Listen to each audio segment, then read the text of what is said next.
مناڵانی غەزە سەلمانیان کە نەک جوولەکە ئازانێ لەسکی دایکەکانی مناڵی فەڵەستینی شاچی هەیە، بەڵکو سەلماندیان کە لە گەور و لە قیادەکانیشیانە لە ناو شار و وڵاتەکانی خۆشیانە نازان چیە گوزەرێ، هەتاوەکو زەبریان لێنەوەشێن و هەتاوەکو ئازاریان پێنەگەێنن. بۆیە مناڵانی غەزە شایستن کە نوتفەی مهەڕەبیان بۆ مجازەفە پێ بکرێ. زانم نوتفەی مهەڕەب چییە؟ ئەو تۆوەیە کە باوکێکی سژن کراو لە سژنەکانی جوولەکەیە تا ئێستاکەنە خێزانێکی لە ماڵەوە بەجێهێشتووە، تۆوەکەی بۆ ئەنێرێتە دەرەوە بۆی لە شوێنێکە بپیتێنرێ بۆ مناڵێ دروستکە.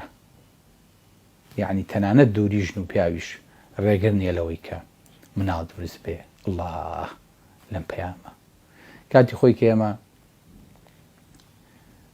یەکێکمان بیوتایە، پیاوێکمان بیوتایە خۆم بستووە، یعنی چەکم هەڵگرت و پیاوم و دیفاع لە کەرامەت و شەرەف و ناموس و وڵات و کوردستانی خۆمەکەم. سەکەنە لەخوا بزای بژنەکانمان خۆیانە بەستن. باڵ پیاوەکە وەڵا مناڵێ بەسە دوام بەسە. بەڵێ ئەگە مناڵ وەکو غەزە ناخەیتەوە مەیخەرەوە دەسە خۆش بێ، هەر عەدەدێک زیادە بێ، کەسێکمان بۆ زیادە بێ کە هیچ لە واقع ناگۆڕێ. تەنها ئەڵێن ژماری کوردەکان ئەو نییە. مناڵی بەپیتمانەوێ، مناڵی کریتڤمانەوێ، مناڵی پیاومانەوێ، مناڵی خاوەن مەردایەتی و خاوەن موقیفمانەوێت.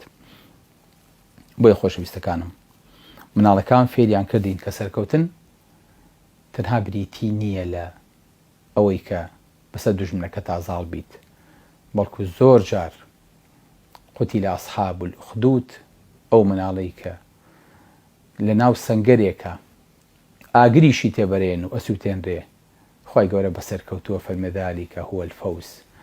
ئەمە فەوزێکی کەبیر و فەوزێکی عەظیمە لە کاتێکا سووتێنراوە و برژێنراوە و کوژراوە. ئەمەشە پێ وتێ فەوز و سەرکەوتن. واتە سەرکەوتن تەنها ئەوە نییە کە سەربازیەن بەسەر دوژمنەکە تا ساڵ بیت، نەخێر، لەوانەیە سەرکەوتن شەهادەت و وەرگرتنی ئەم پلەیە بێت، ئەم دەرەجەیە بێت کە کۆمەڵێک لەوانە خەوی پێوە بینن.